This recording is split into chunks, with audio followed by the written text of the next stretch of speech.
later than what the date, what decided date. So always set a deadline according. And then finally, most important thing is number of pages. See, there is no end to what you can write. But then when you are doing thinking about the previously discussed questions like table of contents and all those things, so you have to be very careful to think that what sort of volume I am proposing. Number one, it should depend on the competition. It should not be that your competitive books is all are 100 pages, but you are proposing 700 pages, or vice versa. The competition is much more, you are proposing under 100 pages, and still you claim that the book will be very exhaustive. So, number of pages, whatever you propose, plus minus 10-15% variation is allowed. But then once you have uh, made the table of contents, the things will be very clear. So number of pages is very important aspect as well, because if you keep on writing, or if there is no end to it, then the production cost uh, uh, will uh, will be affected. Yes, so Dr. Imani Mittal wants to know that traditional publishers and self-publishing. I think self-publishing is more apt for if you're writing a novel or or a fiction kind of thing. I will not suggest self-publishing in case of technical science and technology books, because there are number of things which are to be taken care of, which we will just discuss during the course of this presentation. So I think that your answer will be clear by the time we end the presentation. Okay. Now, the first part is we have structured, we have thought. Now we will submit a formal book proposal. Now, a formal book proposal is submitted like you have to complete a book proposal form. Along with it, a table of contents, because the table of contents which we discussed before, it was just listing of topics. But when you start full, filling up the form, I'm sorry, you will get very clear idea that how my table of contents will look like. Now, submit a formal proposal, whenever you submit a formal proposal, always make sure to give a detailed version of table of contents. It means that each chapter should at least be divided into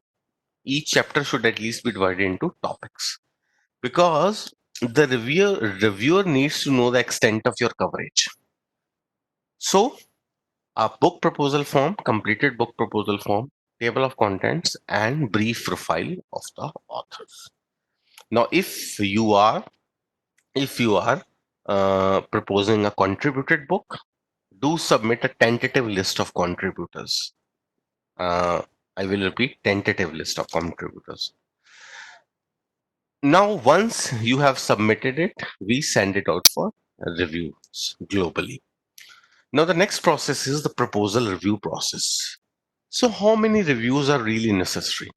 I think we are looking for 2 to 3 positively critical reviews. The review should not be unnecessarily negative or positive.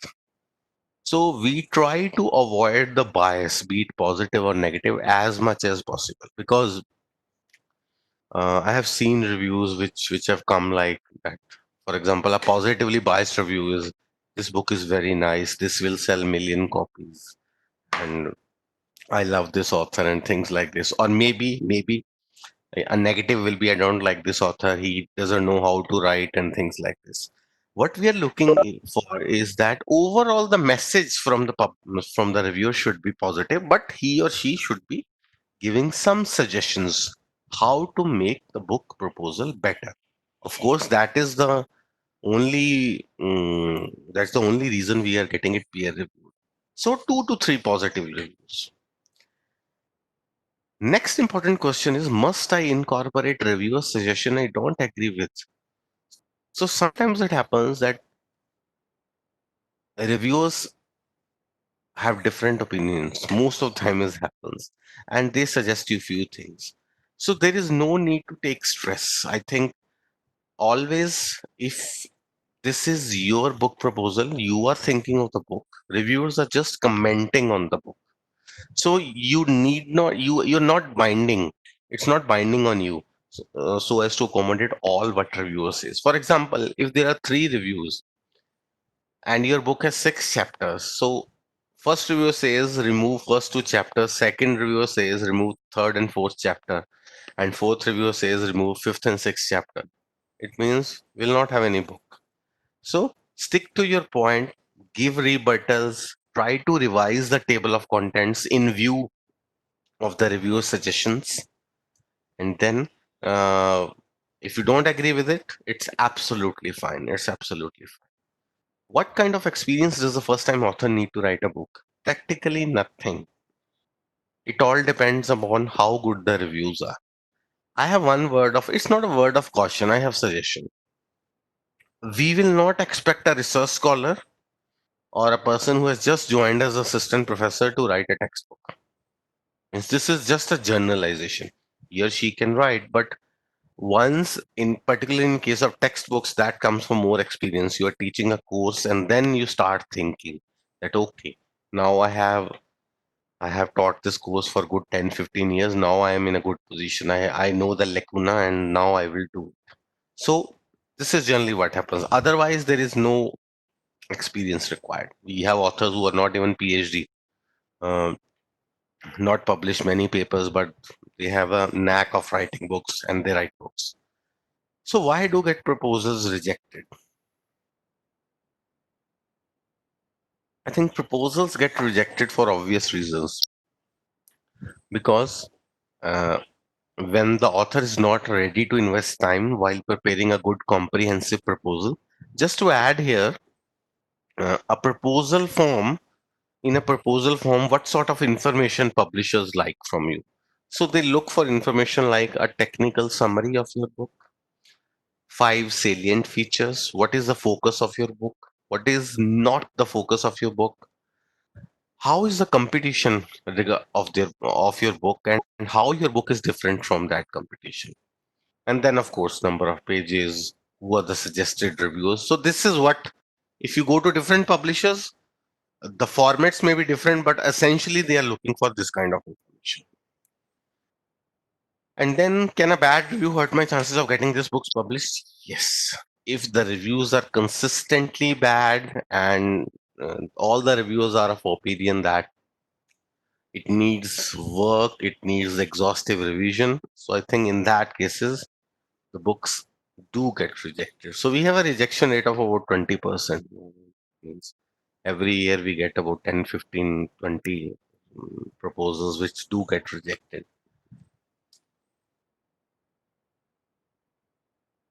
And of course, you can have more information on website, resources, authors, how to publish with us. Okay. Now we will discuss about types of books because generally, when we approach faculty, we'll say that would you, what type of book you want to write? They will say, I want to write a textbook, but it can also be used as a reference book. So which is not really ideal. So either you write a reference book or you write a textbook. So we'll try to see what is the difference, or what there is not much difference. There's a very subtle difference, I would say. A reference book is reference, of course, because this is mostly aimed at library purchases where few copies are kept in the library. People go and refer to these books. So that's what you call reference books. Monograph is a type of reference book which is dedicated to a single topic. So these are generally very niche, and you can say that they originate generally from a particular thesis or projects. So monograph. If a reference book, a little big reference book is called a handbook, in which little more aspects are discussed. And then next version is encyclopedia. Of course, textbook are those books which are set as per the syllabus of particular course or particular institute. And these are generally priced low, and because we are aiming that it should be adopted at some school. Now by life cycle I means the time taken for a book to mature. Textbook is very high. Sometimes it takes 3 4 years for textbooks to get matured because uh, in case of reference books, if it is bought by a particular library, there are two copies in a particular library, everybody is happy. But a textbook has a more life term to mature because then it has to replace another textbook from which a faculty is teaching. So it takes more time. Focus we'll discuss later on. It's very exciting new prospect from us. So we have already discussed, we'll do the book proposal and then it goes to review process. The review process takes around 4 to 8 weeks time. Then the reviews come back. We share the reviews with authors and we ask them to revise the table of contents if there is a need, and also if there are some critical comments by any of the reviewers, he or she is asked to prepare rebuttals or responses accordingly. Once everything is set, the publication proposal goes to publication committee and then we sign the contract. Now, on the contract front, I think people sometimes really fear that, oh, contract has hundreds of different things written, so what to do? Whenever you look at a contract with any of the publishers, see the clauses in the contract will reflect the extreme case scenarios. For example, sometimes it is written in different contracts that if you don't provide the proofs on time, we will go ahead. If you don't do this, we'll cost you. In my 10-year long career, I haven't seen this thing happening to any of the author. We always consult with authors, be it any case, right from small to small, like covers, indexing, everything. Because if we go ahead without consulting with author, the loss is ours as well, because ultimately we have to sell the book. So, but that sort of language is necessary in a contract to cover all our bases. But three, four important points you should see in the contract whenever you are signing with any of the publisher. Number one is the date, which is mentioned in the contract. So in our case, the date is decided by the author.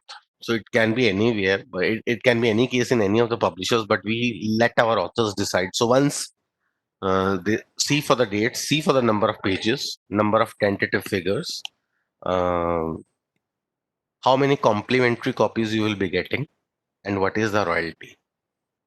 So these are the four things. Rest everything is very generic. It is sometimes complex legal jargons. But I always say the relationship between an author and a publisher is much more than a contract. So it, we are very flexible on these things. Now, once we have signed the contract, uh, then you start writing the book. Whatever you take 1 year, 2 year, 3 years. So once the book is ready, now while preparing a book, there are two ways to write a book. One is to prepare the manuscript in Microsoft Word, which 85% people do. So that is called disk book. But camera ready book means ready for printing. Technically, it means ready for printing.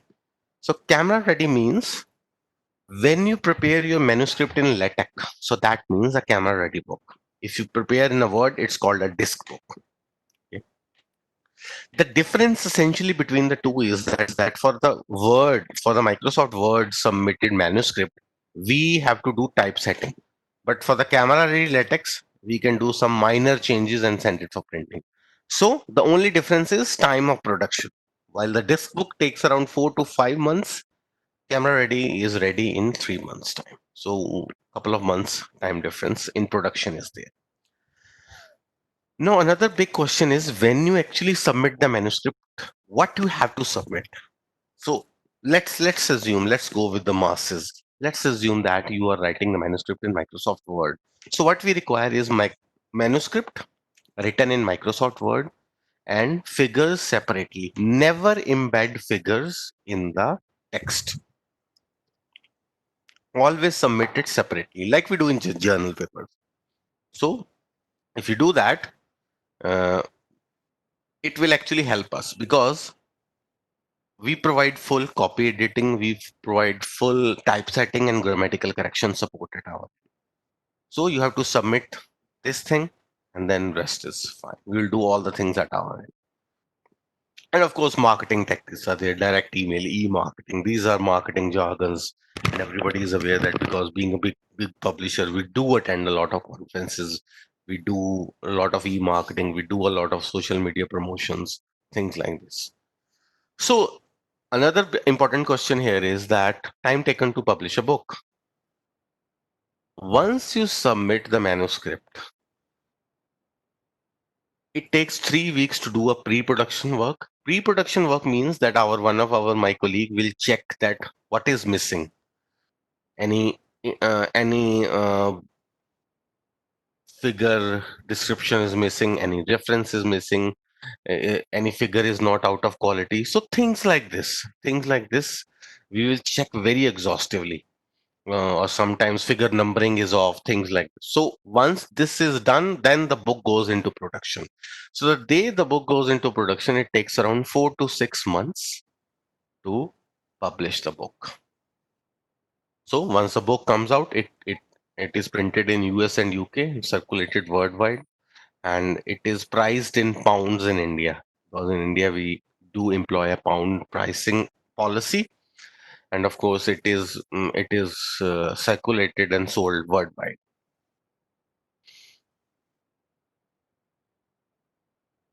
Okay, we'll just summarize it. Title: use a very clear uh, and focused titles.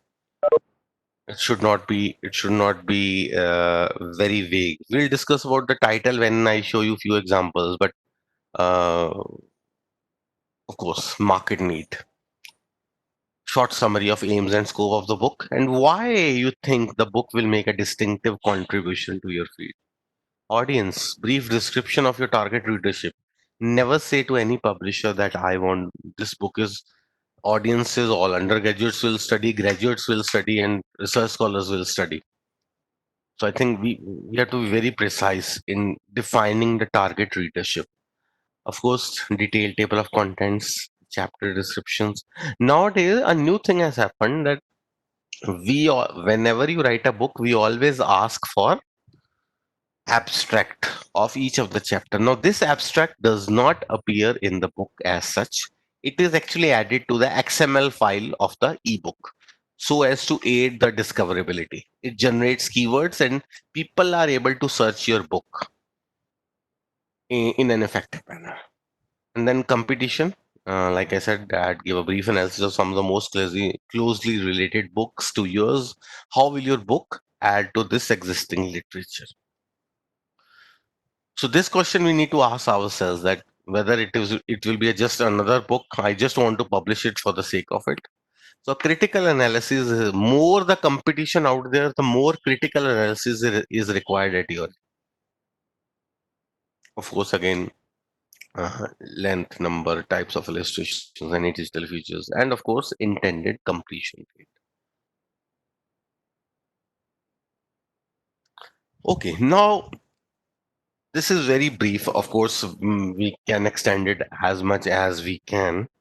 Uh, But we'll discuss few of the things which are really, really important and generally publishers do avoid discussing about the things. So I think the first thing is royalty. So I always cite this example. One of my authors from Delft University, we were talking about the royalty. He said that, see, if I want to earn money, I will write a Harry Potter kind of thing. Even that is too difficult nowadays. So I would say that the royalty will not be in millions. That's for sure. So we offer 10% royalty on in US dollars. Now there are two things here. Royalty is your share, your percentage of share. So that's 10%. Now there are two prices of the book. One is gross price, one is net price. Royalty is always on the net price. Gross price is the determined price. So whatever is the price, let's say I have priced the book at $100. So that is this gross price. But your share of royalty will be as per the price on on which we sell the book. For example, if we give 10% discount and we are selling the book at $90, you will get $9 from this thing. So gross price and net price, two different things. Royalties is always on the net price for obvious reasons, because whatever we sell at, you get the percentage. In our case, the royalty is always in US dollars. Another important question concerned with royalty is the tax. Now, we are a US based publisher, CRC Press. Our office is in Florida. So, whenever we pay you royalties, we cut tax for US government at our end. Now, the big question is, why I'm an Indian citizen? Now, what happens that because your the royalty or the payment is originating in US, so that's why it will be governed by the US laws. But if we deduct tax at our end, as per the double taxation avoidance treaty between US and India, you have to pay only tax at one place. So once that tax is paid at US end, you will get a certificate, and whenever you file your IT returns every year, you can mention the status that this was my gross thing, and this is the tax I have already paid, and this is the form number 1042 issued by the US government. So this will solve all the problem. Now, this is a sort of information you have to be very clear. Otherwise, what happens that you are calculating royalty, but what you get is somewhat less, $200, $300 less. So that is tax. So we cannot avoid taxation. So this is all about royalties. Yes, of course, if we so the 10% royalty is one book project. So if there are four authors, it will be divided. If there are two authors, it will be divided accordingly. There is no royalty for contributors.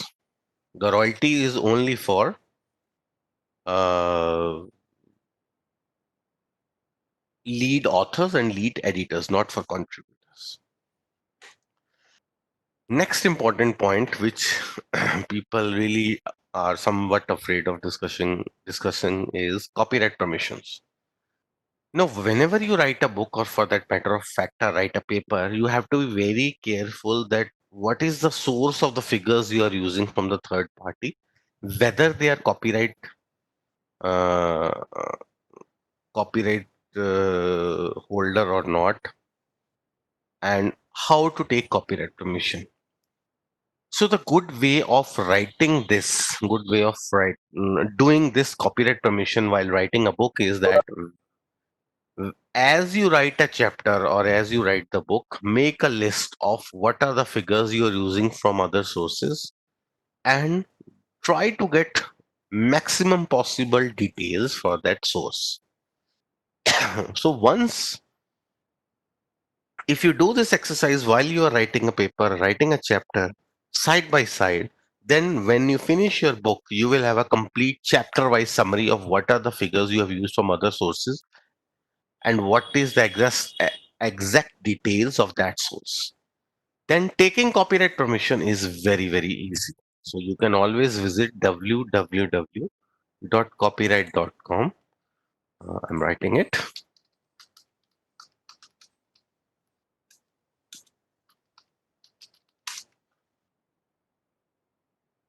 and you can take the permission very easily. So, with Dr. Jan's permission, can I show something? Yes, sir, please. Yeah, yeah. So,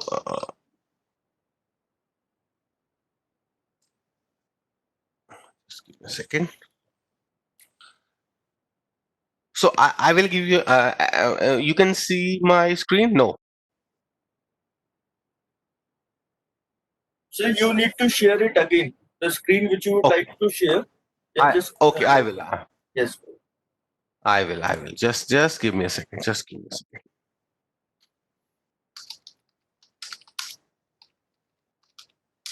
So, I just want to show you that how very briefly, how to take a copyright permission.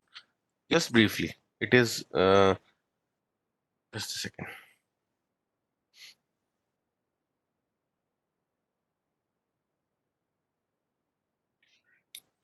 Because what generally happens that people open copyright.com, and then what happens that uh, and then they want to locate the particular paper.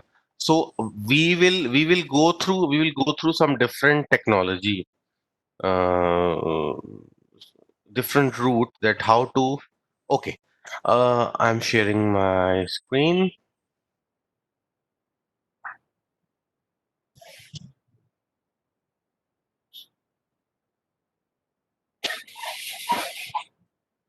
Yes, can you see?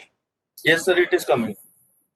Okay, so if you so the copyright permission, if you have located, let's say you want to take permission from reviews in physics. Li-Fi is a paradigm shifting 5G technology. Okay, so I'm taking example of Elsevier. So on this web page, if you want to take permission, you will see.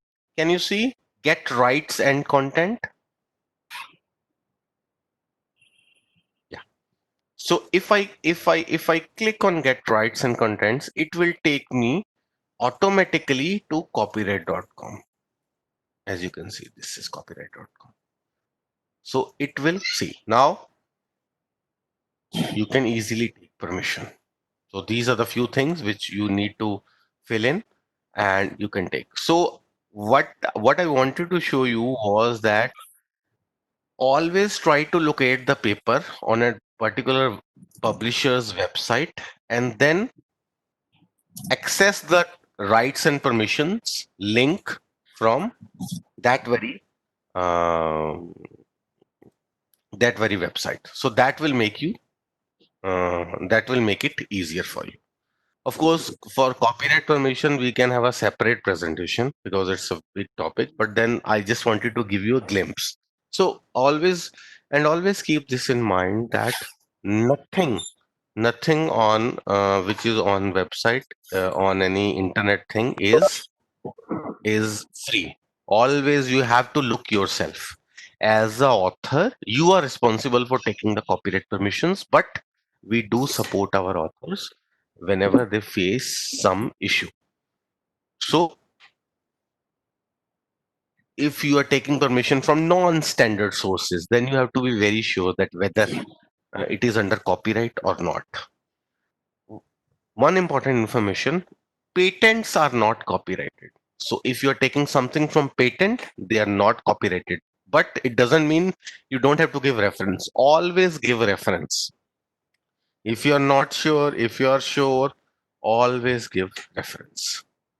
Yes, the question is why we should take copyright permission? Because the copy as per the copyright law, you cannot use the material which is appearing in other publishers mm, domain. For example, if you want to use a picture from Elsevier's published research paper, it means it is their intellectual property. You have to take copyright permission. Otherwise, later on, there will be issue of copyright infringement. So that's very important. Uh, one more thing. One more thing. See, all the big publishers like Wiley, Elsevier, Taylor and Francis, Institute of Physics, AIP, all these. So they are signatories to a STM agreement. It means that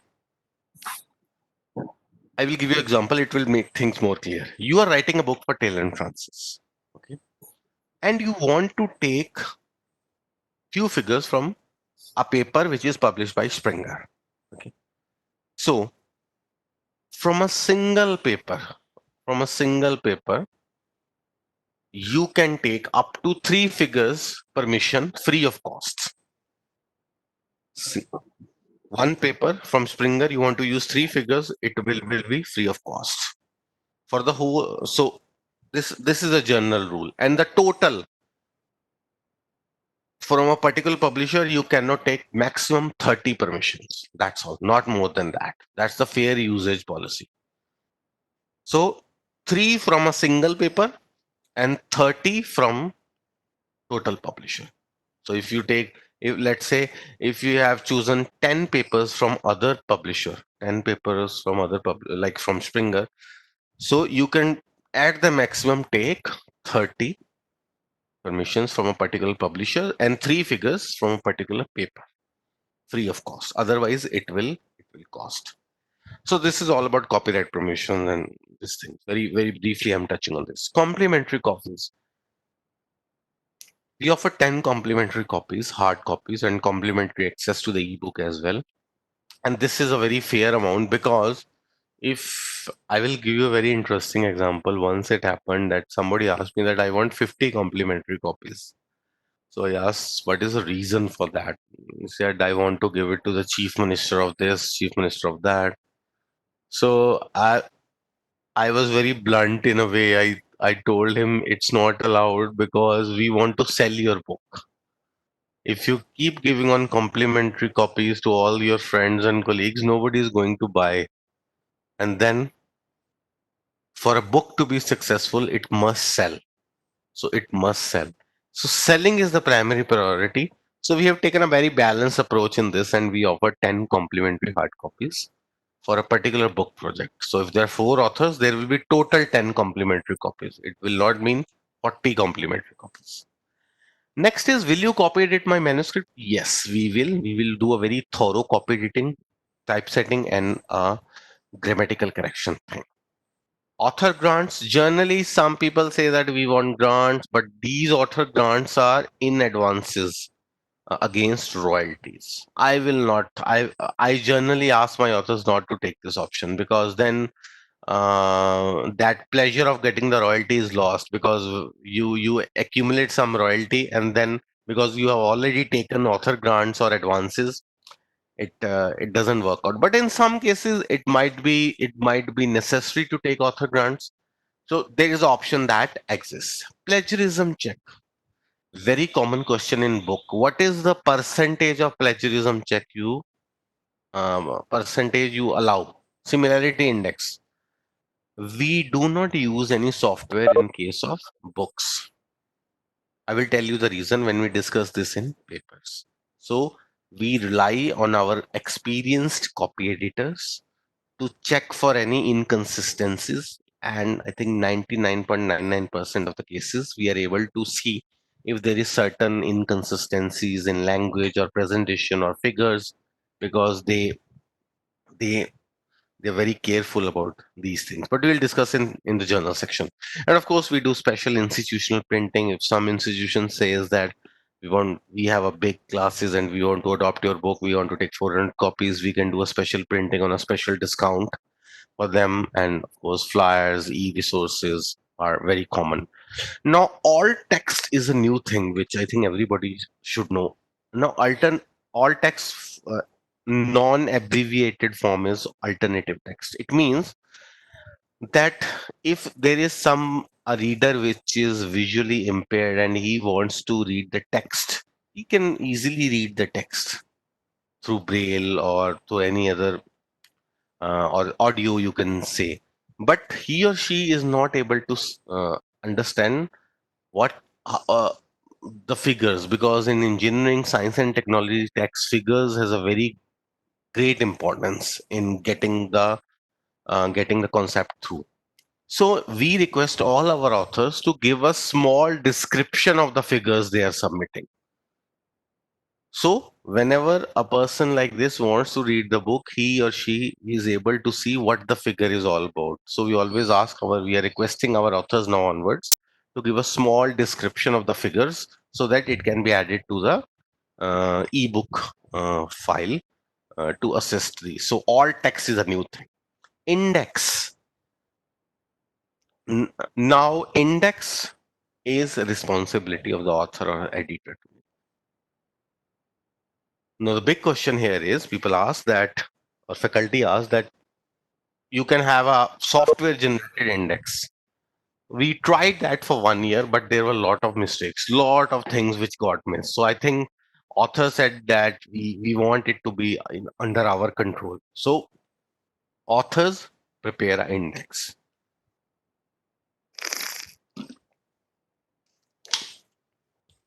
Next are open access books. I think we'll connect it when we discuss the open access in journals. That's the open access version of the journals. Now, I suppose everybody has OrcID, so I will suggest, I will recommend that this is a sort of your uh, academic Instagram handle, kind of Twitter handle, kind of thing. Go get your OrcID. Uh, it will be it is very essential nowadays. Whenever you submit a book, whenever you submit a research paper, mention your OrcID so then it can they can tag it to your account. Okay. Uh,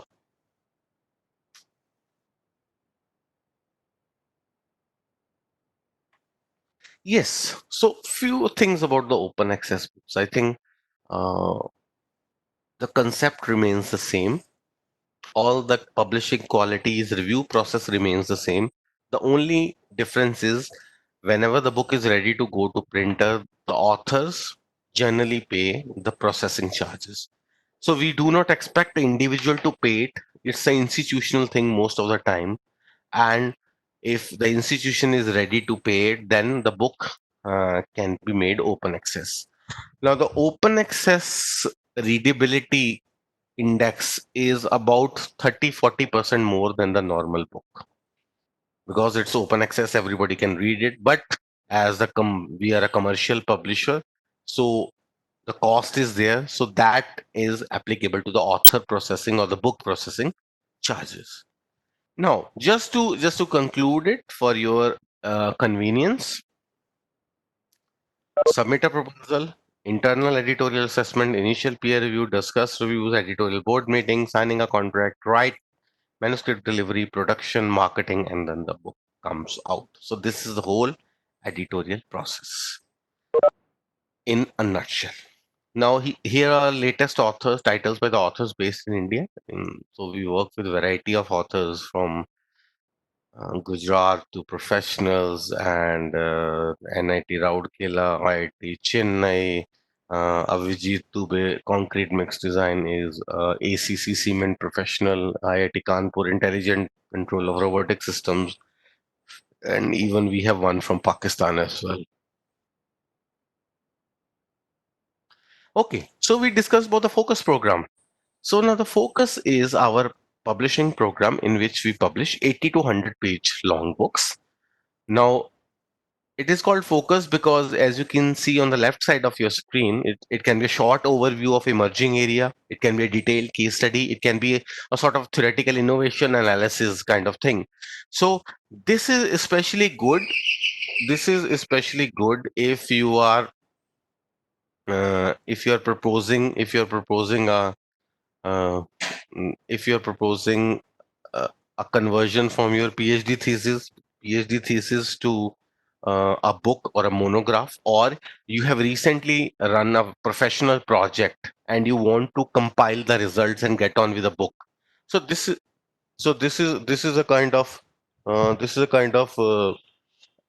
opportunity that exists for you. Now, the difference is that, again, all the quality checks, everything remains the same. The difference is that it is primarily it comes in the e version because and then it the royalty for this is only 4% and the production time is only 2 months. So it's a quick turnaround time. uh, Focus book program specially caters to if you want to quickly publish one of your results which is more than a research paper but less than a full-fledged monograph or a book. So this we have been really successful in the last couple of years in doing different book proposals or the projects from India. I will show you a few examples. As you can see, a beginner's guide to image preprocessing or sustainability or biocomposites for food packaging applications. So these are all 80 to 100 page books and they are priced very nominally. The ebook is only $20.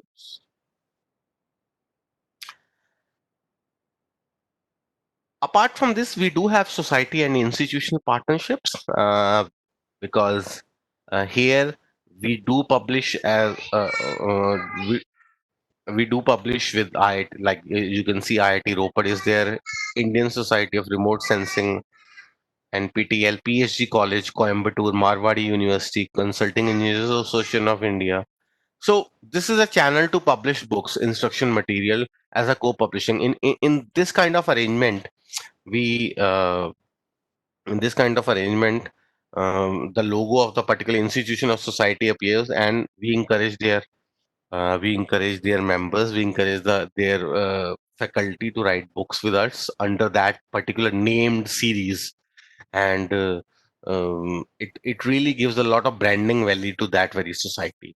Of course, we run these kind of workshops. Like this is one workshop I'm running for you. So we do workshops on copyrights. We do on open access. We do on publishing ethics. We do on journals, or we do on publishing innovations kind of thing. And of course, there are discounts and customized material for courses if some institution is running professional courses and they want material to be customized so that they can be given as handouts to different um, different participants. There's a question on difference between monograph and a research project. I think research project means I didn't get the question, because research project is a very different thing from a monograph. Research projects is the project which you're doing, and monograph is the book which comes as a result of it. And then if I want to publish results of research work in a book rather than journals, yes, you can. But see, I will give you example. Somebody approached me and said that I have published 15 papers in last 5 years. I want to compile them in a form of book. So if you're just compiling them in a form of book, two big problems. They are already published. Nobody will be willing to read that same material again in a form of book. Number one. Number two, you have to take permission from all the publishers with whom you have published your book.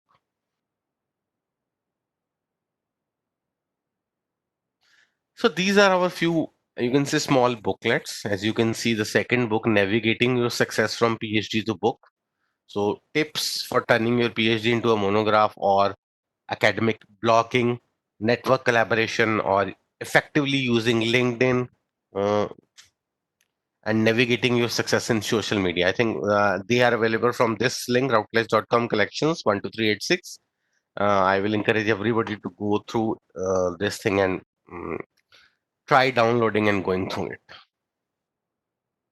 Featured authors, our authors can create profiles. Our authors can create profiles on the CRC thing, and then as you can see, they can maintain their pages, they can maintain um, and they can maintain information like what sort of papers you are publishing. You can connect to other authors within the network. So a lot of opportunities are there, sort of Facebook for CRC Press kind of thing.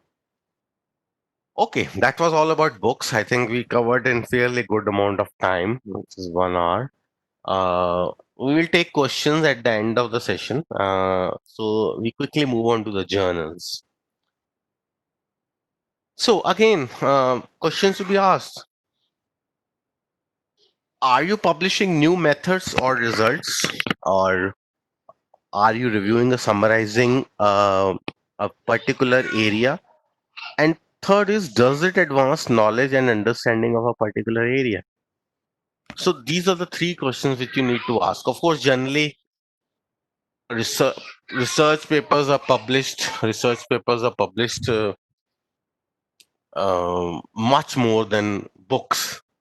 So these questions are seldom asked, but then again, whatever the project you're doing, whatever PhD work you're doing, the first and foremost output is always research papers. So these are the three questions we need to ask. Sometimes, see what happens. I will be very honest with you. Nowadays, it's necessary for PhD to, I think, to publish two papers. So one paper is published, and then PhD submission date is nearing by, and they say, okay, let's uh, let's uh, let's publish in one of my friends' journal kind of thing, and we panic, and we have some old work. We try to go through and publish that work as well. So that's the question. That's why these questions we summarize that needs to be taken into consideration before we actually go and publish something. So do not publish something of no scientific interest. Like I said, out of date work, or a duplication of existing published research, or incorrect or unacceptable conclusions. Now, there are two things. A journal article is not a magazine article, a book manuscript, or PhD thesis. Okay, so different thing. But we write an article for a specific journal, or we find any article, any journal for your article. So the answer is B, B in the minority, because very few people write for a specific journal. Most of the people write article and then start looking for a journal. So I'm not saying wrong, right or wrong in this place. What I'm saying is that if we are in a minority, we have a more chance of finding a suitable journal. Especially every now and then new journals are being started. More and more journals are now focusing themselves to a very restricted area or to a most cross-disciplinary area. So it is very important that we identify a journal and then write a paper accordingly. And for that, the most important thing is reading the aims and scope. See, when we are looking for a journal to publish, we are always relying on our PhD guides, or there is a flow that everybody publishes in this journal. Let's do it. I'm not saying that's wrong, but again, I am strongly recommending to read the aims and scopes of a particular journal. It will really help you understand that the word what the journal is all about. What are their current policies? Sometimes you are publishing in a particular journal for last 10 years, but suddenly they have changed their aims and scope.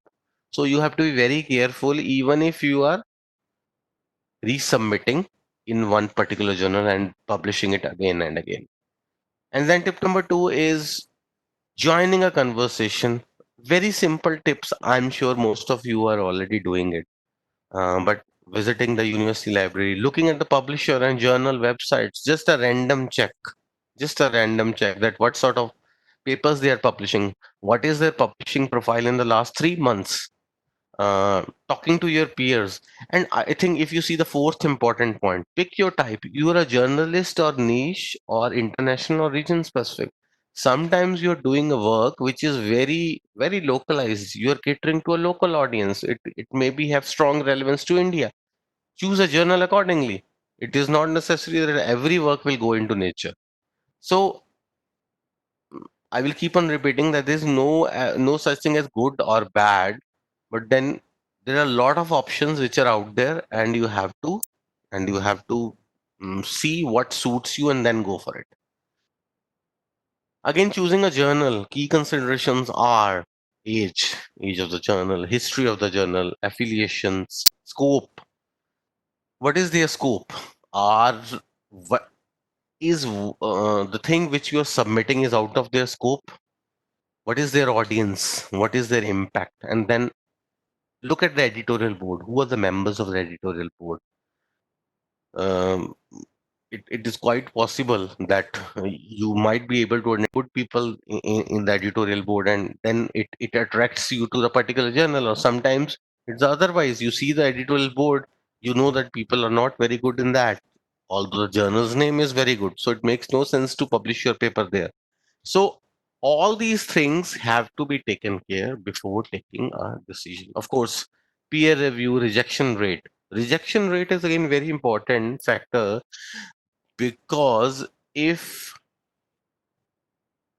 let's take example, if a journal is there which publishes every 15 days, it means if they're publishing every 15 days, the rush of incoming manuscripts will be very, very high, and of course their rejection rate will be high. So just take a call on this thing. If you're unsure of the rejection rate, feel free to write to the editor in chief or editor of that journal and ask very frankly that I'm considering your journal for publishing the paper. Can you give me this sort of information? See, when you the publishers are starting these journals so that to facilitate you publishing the papers. So you are actually important. So if it's you have every right to ask for the information what you require. So never be afraid. It might be delayed, it might be this thing, but good editors always share the information with you. So it is quite self-explanatory that I think authors like to think that uh, what it is like to be an editor of a journal. How many papers is editor receiving per day, per week, per day, or per month? So what is actually going to make the journal pay attention to my paper? So these things, mean if it is very generic title, the title is not thought through, then it is likely to just lost in translation kind of thing. Okay, preparing your manuscript, write first, edit later. So never. Sometimes I will give you a classic example in this thing that people do is that they have written the introduction, now they start editing it, or they have written the results and discussion, they start editing. Write the complete paper first and then edit in one go. So if you start editing uh, separate parts, like you have written all the paper, now you start editing the results and discussion part alone. No, even if your your introduction, your material method is already written, but always start from zero and then come to the problem part. First and edit later, and try to edit in one go. And when you are typing the paper, always keep 2.5 spacing. That is for you to review. That will be very easy for you to review. And then, of course, avoid passive sentence construction. These are few grammatical tips which you need to take care. Of course, the paper structure is IMRAD. That means introduction, methods, theory, results, and discussions. And then, of course, conclusion. So, the final word is that you are telling a story and make sure it is consistent. And that's why I gave you the first tip that or when editing, start from the word go every time you are editing it.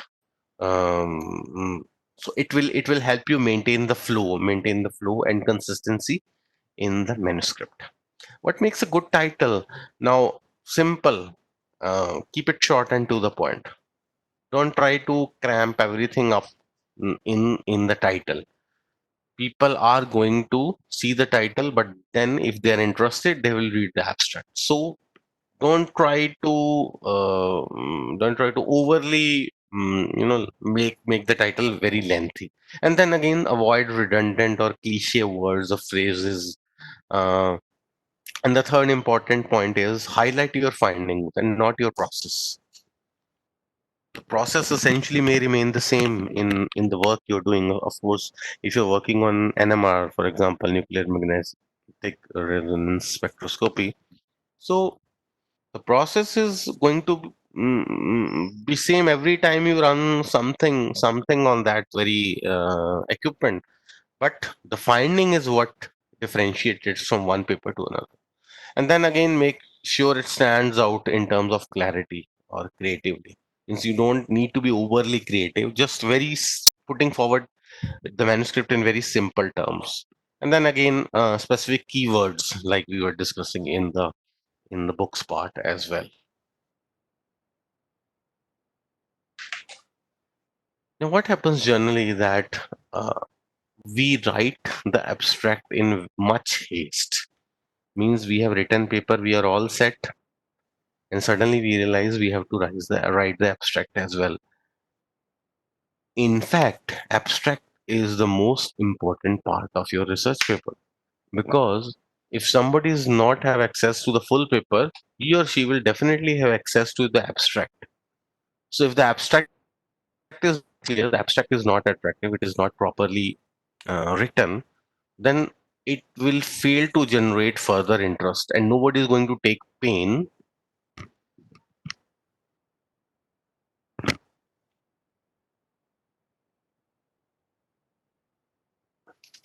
Am I audible? Yes, sir, you are audible. Yeah. Okay, so nobody is then going to take pain to get the full paper.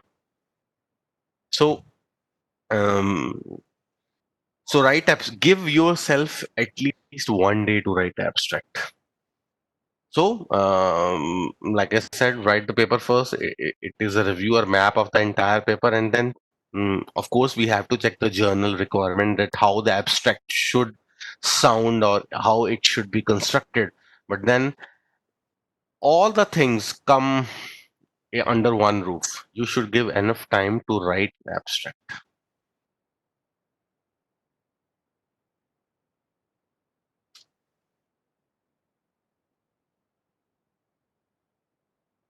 Okay, keywords. Uh, what words or phrases would you use to find your article? You have to think yourself that if I want to search your article, I want to search your book, what sort of terms I will use? Think of that terms or phrases and then suggest.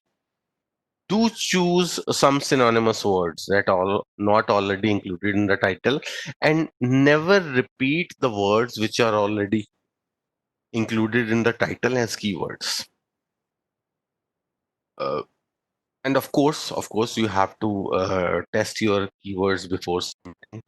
And then I think I will suggest everybody to just have a look at Google AdWords. That's particularly a good tool. That I don't know much about that thing because I don't use it very extensively. Uh, but then for generating the keywords, it's a good tool. And give it a try. I have tried a couple of times. It gives you a good deal, but then if you are able to do it without the help of Google AdWords, it is more effective. Now, before you submit, look at the published papers, review aim and scope, check the bibliography, explain all the acronyms, follow the instructions for authors, format your article to the journal, and of course, consider English polishing to extent that the statement should be very clear. Means it should not be that. I'm sure if we do majority of work in English, and that is the reason I was suggesting that let's keep the statements to be very simple. If we try to construct beautiful statements and in process of that we lose the essence of that research paper, what the message it wants to convey, then it will be lost. So consider English polishing here means that stick to simple terminology, simple statement constructions. Okay, so idea, choose journal, read back issues, write first draft, use critical friend, refine further drafts, check notes for contributors, proofread, and submit. Uh, few important things on this that before you start, you should have all the manuscript files, figures. Here, just want to emphasize on one thing. Sometimes when we start writing a paper, we always uh, rename the paper like version 1.1, 1.2, 1.5, 2.8. So sometimes, so be very careful that you always submit the final version. It can be 5.6, it can be 7.8. All depends on your nomenclature. So if you so you have to be very careful. You submit the correct version to the journal. I've seen papers getting rejected because they somehow submitted the earlier version which was not correct, and then the adverse comments came by. And then need to have permission to use images and data wherever it is applicable. Email addresses for all your authors and their names. Agreement with co-authors on publishing choices and responsibilities that will come through to you once the paper is accepted. And like I said, the correct anonymized version of your paper. Now, there are three types of peer review. One is single blind. It means the reviewers know the identity of the authors. Authors do not know the identity of the reviewers. The single blind is the most common model, but it is also employed in the books. In books, we do single blind because reviewers know your profile, but you don't know the profile of the reviewers. Of course, it also stands true in case of papers. Double blind, sometimes it happens, but it is most common in humanities where reviewers do not know the identity of the authors, and uh, authors do not know the identity of the reviewers. Open peer review process is everybody knows everybody. So reviewers know the identity, authors know the identity of the reviewers, and reviewer reports may be published with reviewers' names. So single blind, double blind, and open peer review process. Now, who is involved at our end? Uh, the first and foremost is editor who assesses your article, usually selects the suitable reviewers, and makes decision on publication. This stands true for both books and journals.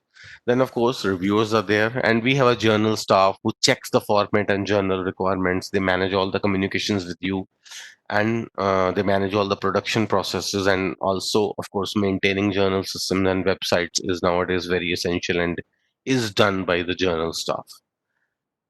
Okay, now what has happened that you submitted a proposal and reviews have come very bad. So don't become disheartened. So that is the last thing you want to do. Carefully read the decision letter. Sometimes it is not as negative as it sounds. Because generally, what we do is we straight away go to the end of the document and see whether it's accepted or rejected. But always read from the word go starting. Sometimes the paper is rejected, but they have given you some really useful tips in the decision letter. And next is consulting your co-authors, and then break down the comments by category, create a list, and then make the amendments, give rebuttals in a proper way. The more methodical you are in giving back the responses, the more are the chances that it will be accepted until unless a big drastic change is required. So carefully reading the decision letter and then breaking down the comments category wise and then responding. So these are the three important points while when you respond to reviewer comments. And then of course you are making it easy for the editor if you do like this by addressing every comment, that where you amended, why you didn't amend.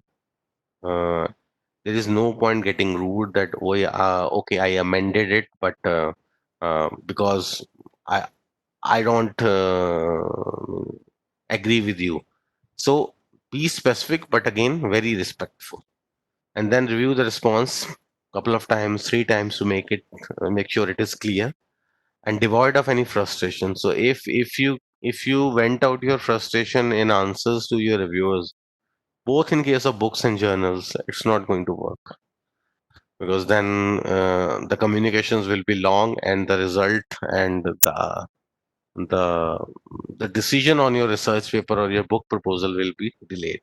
And again, be professional and respectful to the reviewers and editors.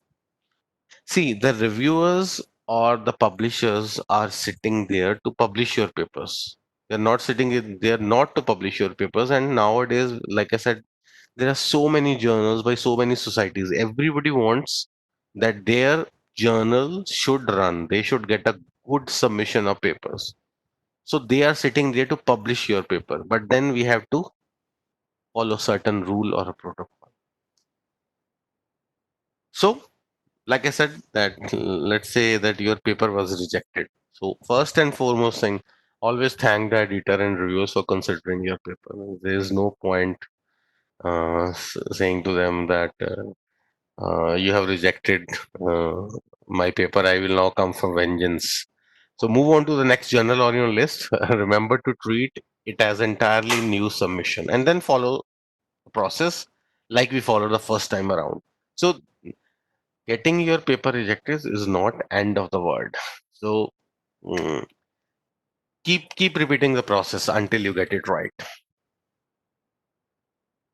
Okay, so the top 10 reasons for rejection is sent to a wrong journal, doesn't fit the aims and scopes, or not a true journal article. Sometimes we have written a very journal article which sounds like a newspaper article, so that will not be accepted, or maybe too long, or sometimes the article is too long.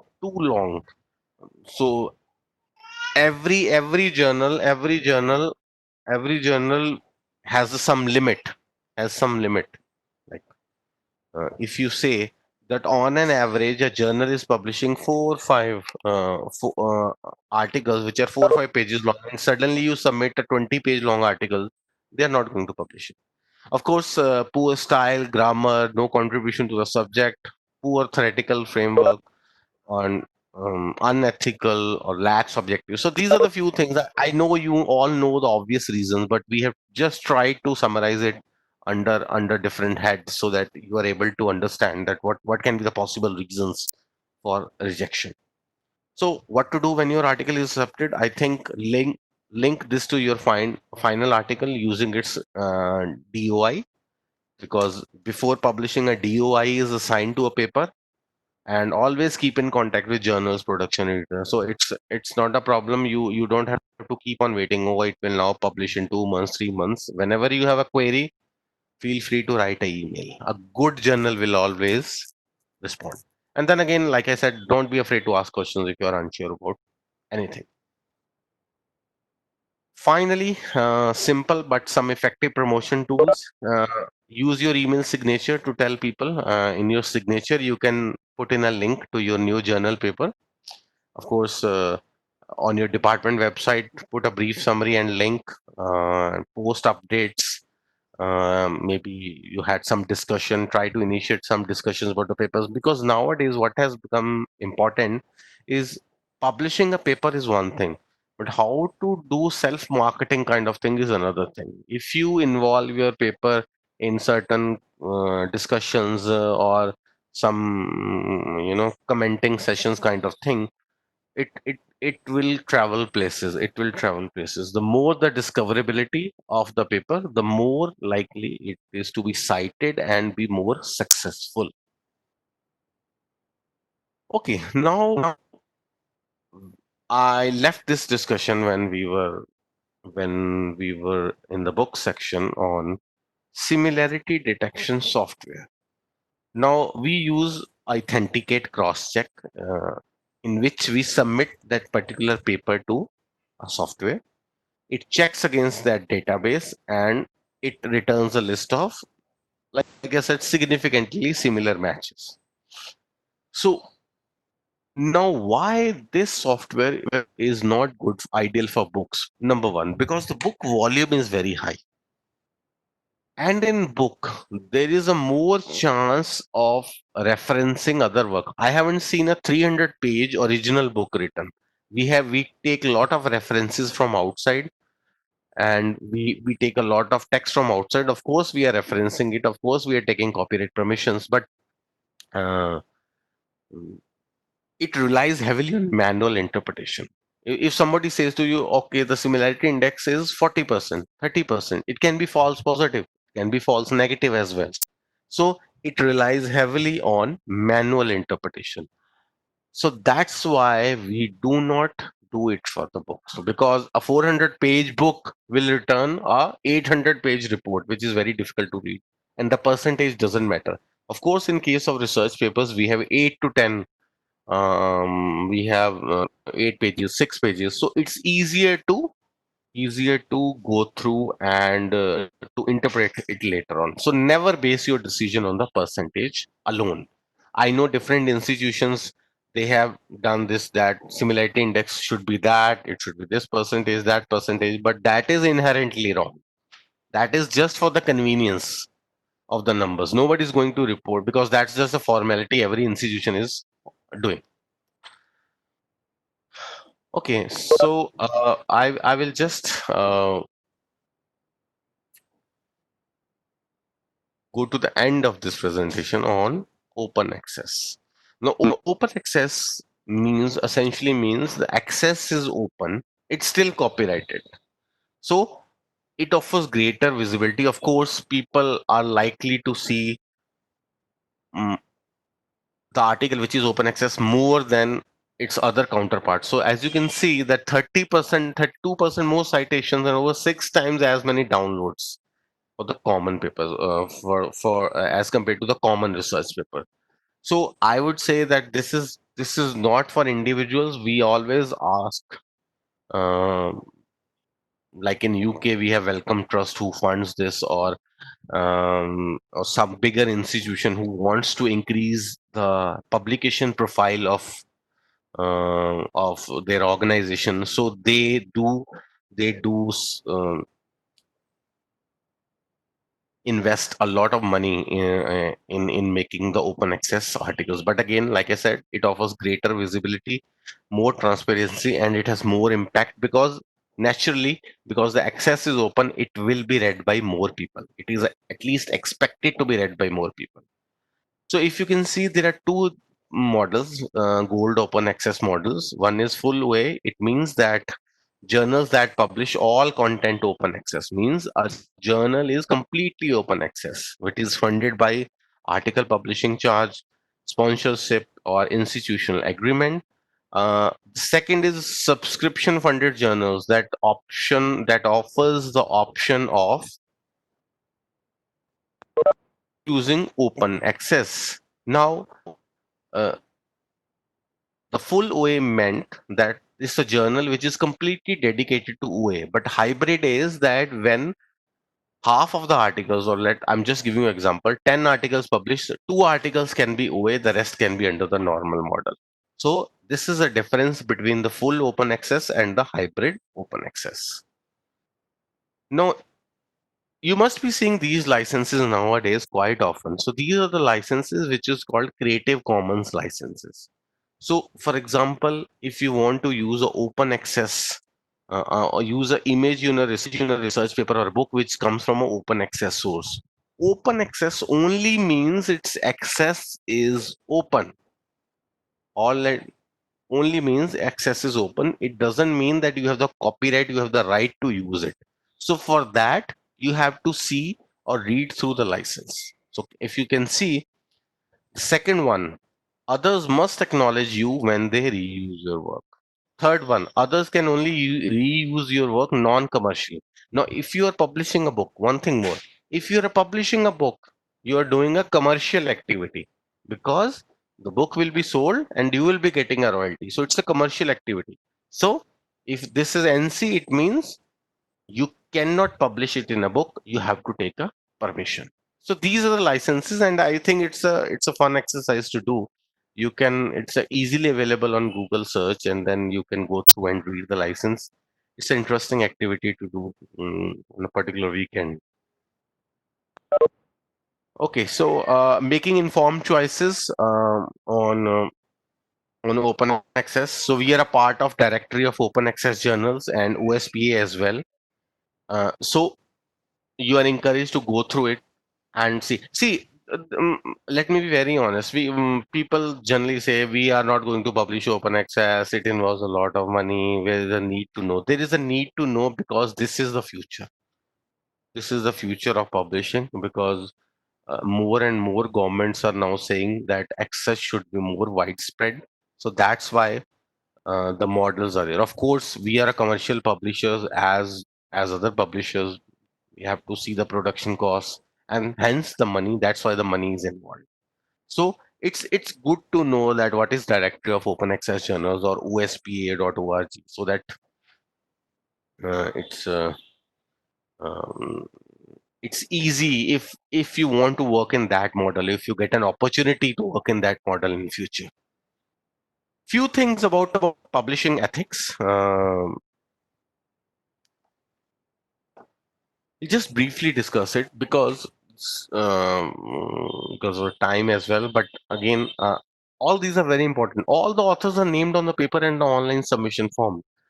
I can understand sometimes uh, we have to we include the name of the authors which are not there. We just include their name just because they are the senior or something like this. So once it happened that there were four authors and they included the name of their director as a fifth author, but they somehow forget to inform this to the director. So what happened? The later on, the publisher sent out the forms to all the authors individually to sign the copyright transfer, and it went to director naturally. So he said that, see, I'm not the author. I don't know that. I don't know who has given mine and things like this. So in this way, whole of the paper was rejected and the authors were blacklisted. So I know in India sometimes you need to include the name of the senior persons. At least tell them. I'm not encouraging you to do it. Absolutely not encouraging you to do it. But at least tell them this thing. I know this is unavoidable in some circumstances. Again, all material has been referenced in the text cleanly and thoroughly. Like I said in books, you always keep in mind we have to give references. Where you're not sure, give reference. Even if I'm taking text from other paper and I'm changing the whole language, still you give the reference, because giving references attests to the authenticity of your work. Or moreover, it shows that you are confirming yourself to the ethics policies. And again, data has been carefully checked, and any supplemental data required by the journal is included, or relevant interests are declared, and the paper has been submitted to one journal. Again, very important thing, because what is happening that if I submit it to three different journals and all of them get accepted, so what will you do? You go to one, the rest two will know, and then you will be blacklisted. So that's the thing. So submit it to one journal and just wait. I know sometimes the wait is long, but the pressure different journals are facing, because submissions, you are not the only one who has submitted. There are thousands, 10,000s of all the people who are submitting. So let's be more patient, but then submitting the paper only to one journal at one time is always recommended. Same in case of books. Same in case of books. Now, these are the issues which can arise. Authorship, mm, at who is the author, who is not the author. Competing interests, like you have published a paper, your colleague also published a paper on the same theme because he was the part of your group. So this is called competing interests. So you have to solve it. Duplicate submission, publication, data falsification, plagiarism, text recycling. Text recycling means that uh, I keep on recycling the same text, especially in the introduction part. We keep on using the same text. We have to change the language. People do say that, yes, this is a big problem. I work on the same subject. I have my introduction almost sounds the same. Yes, here's your skill that will pitch in. So you have to change the language. You have to see what best you can do in this thing. So this is called text recycling. Peer review manipulation. So, so you influence the reviewers. Reviewers get in touch with you and say that your paper has come to me and things like this. So this is what is called peer review manipulation. And finally is of course breaches of copyright. You have used figures, but you are not doing them. And believe me, it is easily caught. It is easily caught because everybody is scrutinizing each other's websites, books, everything. So it's caught very, very easily. Okay, so finally, this is our author services page of Taylor and Francis. You can go authorservices.taylandfrancis.com and then look for what are the new features. You can ask your questions on Twitter. You can ask your questions on Facebook. But then it has all the suggestions: choosing a journal, writing your paper, moving through the production, understanding the peer review. Everything is mentioned there. So I will strongly encourage you to go and have a look on the website. So I think I'm finished. Thanks for listening, and I hope the information will be useful to all of you. So I'm open for questions. So over to Dr. Jan. Thank you, Dr. Jan. Thank you so much, sir. You have cleared lots of doubts regarding to the research papers and the books. I request to the participants, if they have any query, they can unmute yourself and ask the question. If you are planning to write a book, Dr. Gagandeep can help you. Or you can type in the text box as well if you wish to. Yeah, you can also write in the text box. As we have a time, so we can take 2-3 questions.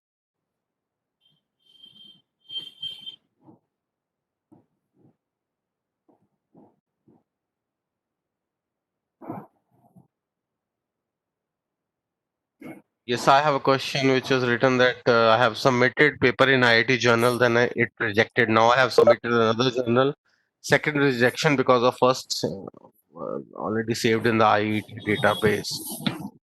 No, I think you submitted the same journal, submitted the same paper to a different journal of IIT.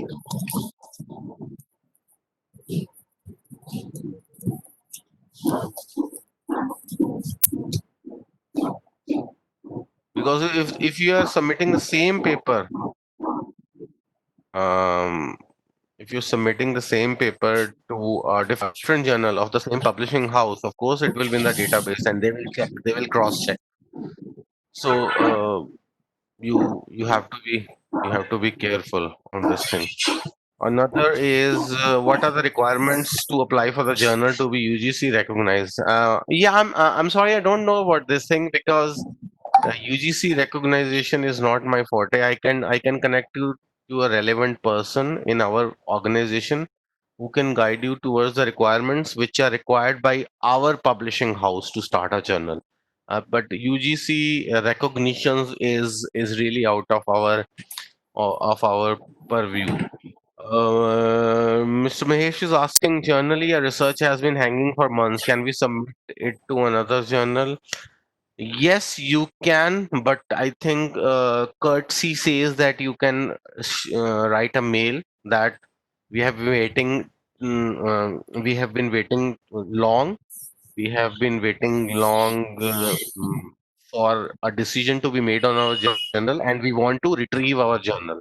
So this mail must go to any publisher. That if you write a mail that we want to retrieve our paper from your system, then you can apply for other publisher. Otherwise, it will amount to multiple submission. Uh, since I am new in research, can you suggest how I decide a problem statement?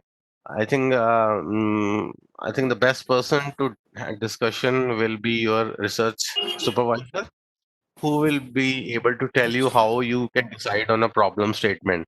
Because as a publisher, we are the output channels for researchers and faculty. But that problem statement has to be decided by you. Can I write a short summary, short book as a summary of my PhD thesis, which has several chapters? Yes, you can, provided it is under the limit of 25,000 to 50,000 words and 10 figures. And yes, you are welcome to write. When the publisher, the combined author book, how many author can have credit? Yes, if so, as far as I understand your question, it is you are saying that if you are writing a book in which they have five authors, for example, so all the authors will get credit because all the authors and editors will be signing the contract. So whoever signs the contract agreement will get the credit. Of course, if you are contributing a chapter to a particular book, there will be a contributor agreement which you will sign. So you will also get a credit. So generally, what happens that people do contact us and say that I have contributed this chapter in this book. Can you issue a statement that it was peer reviewed and things? So we do issue such statements. So everybody gets the credit. Everybody gets the credit. Sir, I just want to know if I'm starting my education website for primary to higher education. I am sorry, Dr. Tiwari, I cannot help you in this thing because we don't deal with uh, primary or higher education. Of course, especially at the India level, because the India level policies are very much different. But like you have asked, that is it must to register to any government body? I will suggest you to contact the education department for the schools, and I feel UGC will have more clarity on the question you are asking. Okay. Sir, sir, I'm Yes. Dr. Kanchana. I want to know, like, from my research work which I had did for my PhD. two to three papers have been published, but I am planning to write some more papers. And whether I don't have any idea how to write a book and all. So can I write a book for the remaining papers, and which will be the more advantageous thing, like whether I should go for publication in journal or I should write a book, because uh, it will be approximately like 7 to 8 papers of matter will be there. So can I go for a book? Hey, All are interrelated. yeah, yeah. No, thank you for your question. So, what I will say is that it depends upon what sort of position you are in, because in certain position in your career, it is necessary, or it is important to write.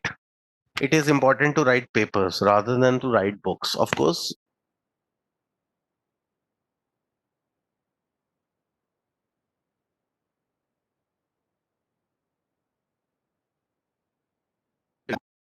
papers.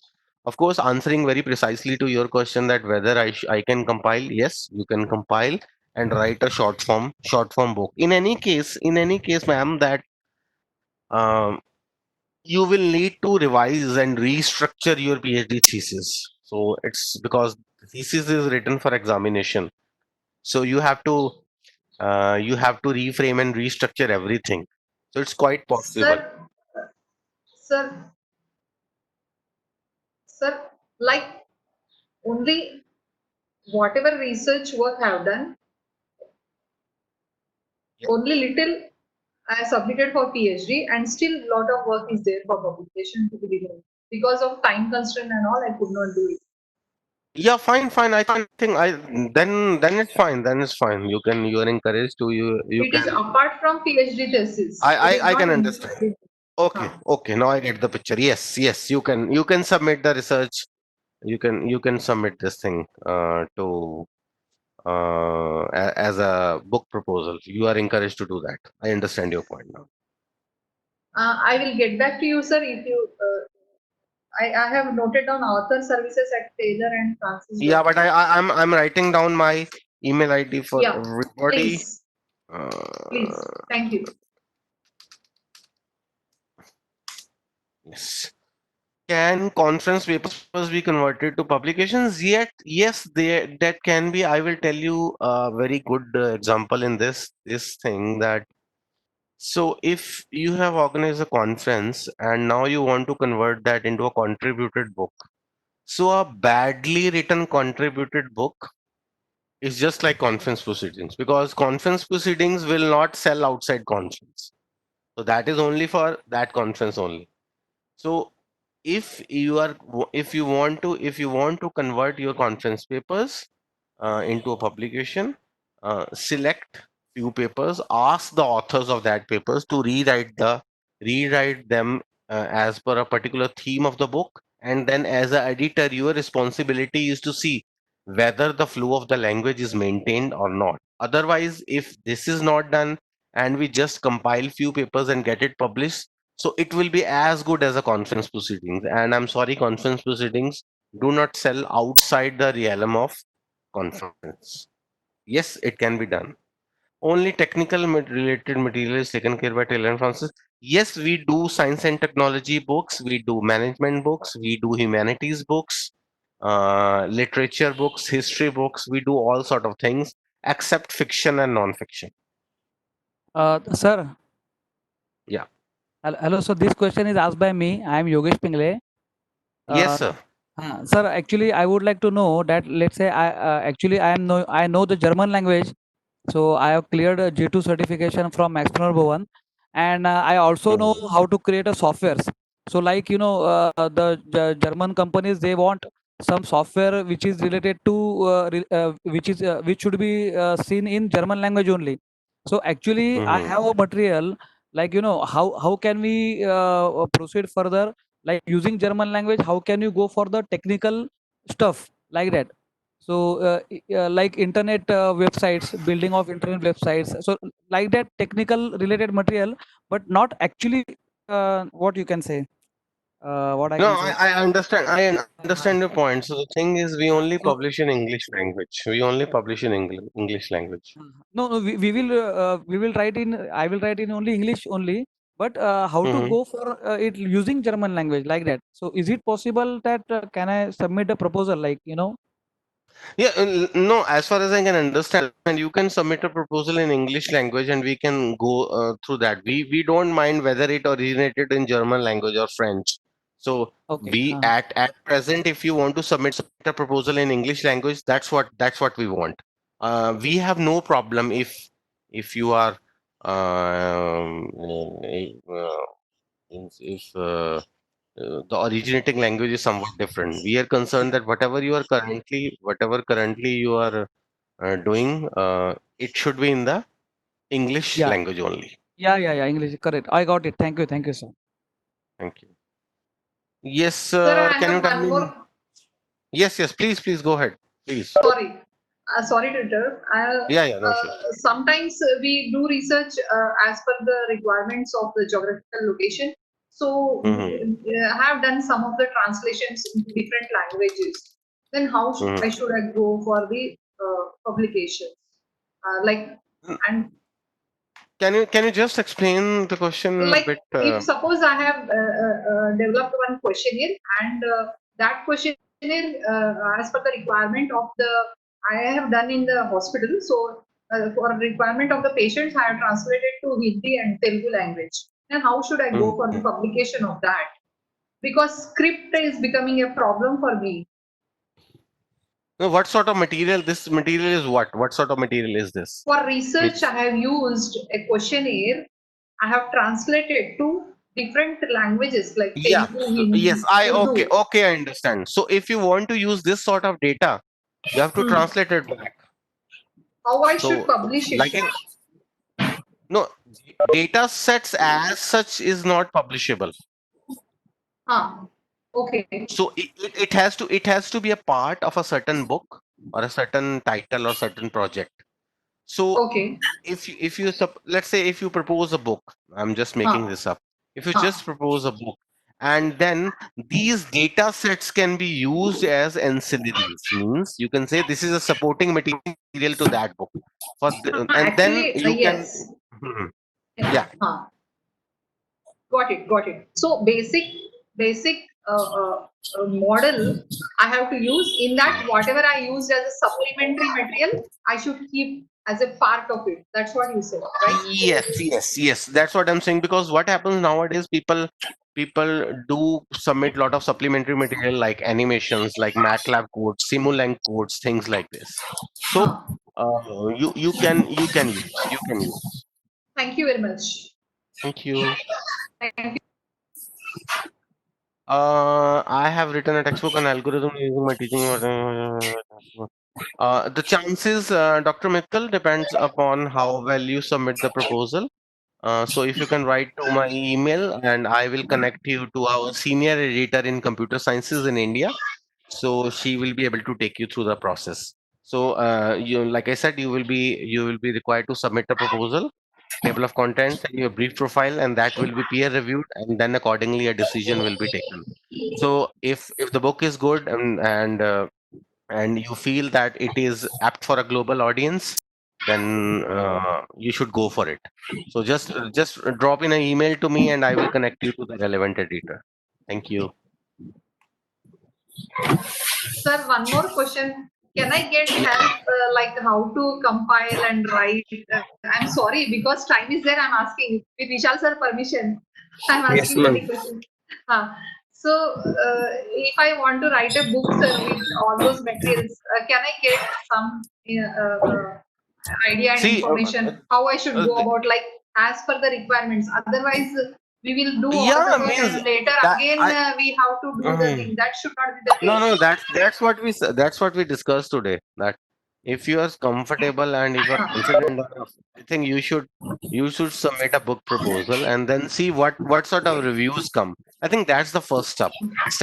So if you see that the reviews are good and they are encouraging, or maybe they are average, but they are suggesting you some good things, and after the revisions it can be a good book, then you should go for it.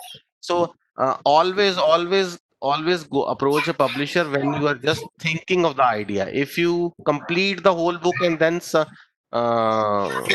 contact a Hmm. publisher, then if there are a lot of suggestions, then you feel very disappointed. Then you don't want to change the things you have written.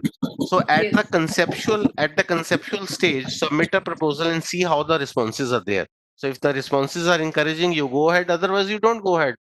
Two simple solutions. That's all. Sir, what about the confidentiality of the data and all? Because we take Yeah, generally our yeah. ethics committee approval and also how to go about Yeah, that. yeah, yeah. No, no, that was one of the point which I not didn't discuss. So confidentiality is the most important thing. So all the data is extremely confidential. It is not shared outside. It is all on secure drives. And then, like I said, the 8,000 authors working every year is a testament to this. That confidentiality is the most important thing for us, because there are a lot of competitors out there. So we have to be very sure that we preserve the data and the books from our authors. So that is for sure there. I can guarantee you 100%. Thank you very much, sir. Thank you. Yes, Dr. Mitchell. Thank you so much, All sir. yours. Thank you so much, sir. And you have shared a very wonderful information with all the participants. Many participants have cleared their doubts regarding the edited book, monograph, authored book, and research papers.